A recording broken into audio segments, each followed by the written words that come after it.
Hi, I'm Jess. Hi, I'm Ellen. And this is not the appropriate time.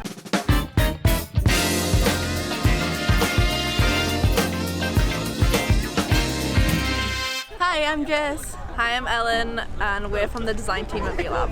What's the most challenging design task this year? For me, it was the design sprint because I haven't done one before, so that was a learning experience, but it was both challenging and fun, so I liked it in the end. Yeah, it was really good. For me, there's not one specific project that I found really challenging this year, but maybe it's when a high volume of work came in and then we need to allocate resources accordingly and then still meet the deadline. I think that's when things get challenging, but it's a learning curve, I guess. Yeah. Yep. What was your favorite team event? For me, it was the mini golf we did because all the different courses were hilariously designed, and it was just a really fun day. Yeah, it was really good. So yeah. To me, it's probably the painting workshop. We get to group in pairs, and then we need to draw each other. So I got Ellen draw me, and then I draw Ellen. Yeah. So That was really good yeah. as well. Yeah, that was fun. Yeah. Who's your favorite client so far? For me, it's probably Louisa from Reese Group.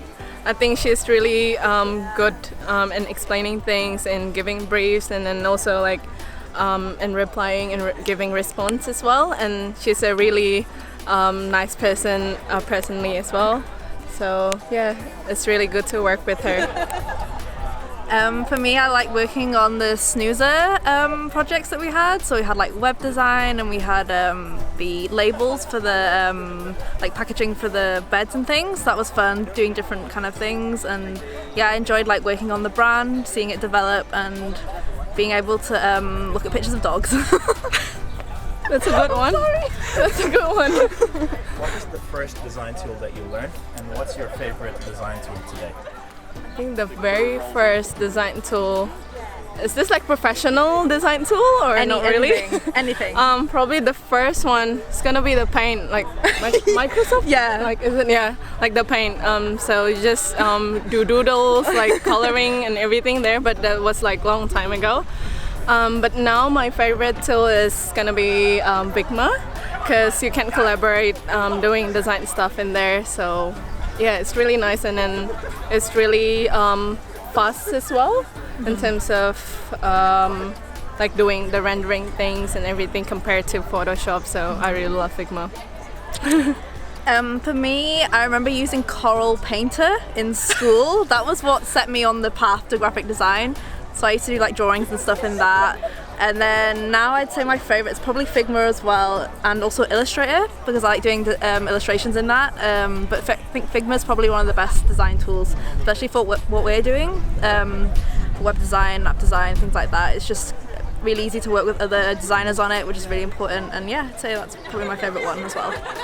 What makes working in the industry different to being a design graduate? That's how annoying you are, Alex. I think the biggest difference is because back in uni, you try to satisfy yourself in terms of your expectation on your work. It's more about satisfying yourself and then setting expectation for yourself. But then I think in the industry, there's a lot more different factors that comes to it. You got clients, you got your bosses that you need to not impress, but work with, I guess. So yeah, I think that's the biggest difference. Yeah, I think for me it's similar.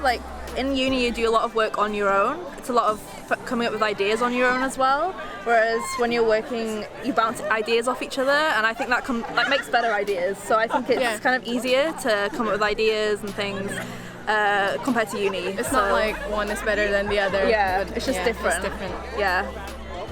If there was one thing that you would like to improve as a designer next year, what would it be? I think for me the main thing is probably communications, because as a designer obviously you need to be able to present your ideas to other people. So I feel to be able to improve in communications, that's the biggest challenge for me, probably next year.